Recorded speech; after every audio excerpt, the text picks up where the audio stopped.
The vaccine rollout is going better than expected. At this mosque-cum-vaccination centre, they're now seeing people aged 65 and over, as well as those with underlying health conditions. I've got prostate cancer that's metastasised into my lymph nodes, so I've got lymphoma now as well. So I come into the high-risk category, but I'm also 68, so I think today's the first time that I can be vaccinated.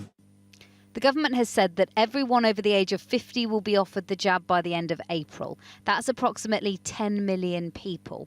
That's starting this week in England with the over 65s.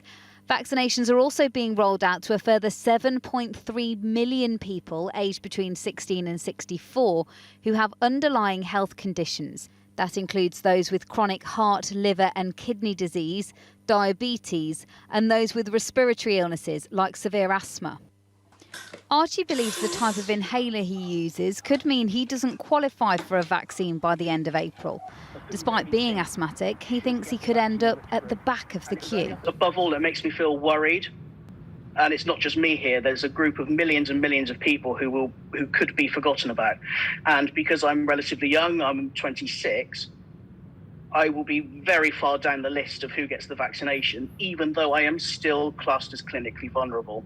For every vaccine administered today, another will be needed in 12 weeks' time. On a visit to a vaccine hub in Oxford, the chief executive of the NHS said he was focused on reaching the next target. The second sprint begins today.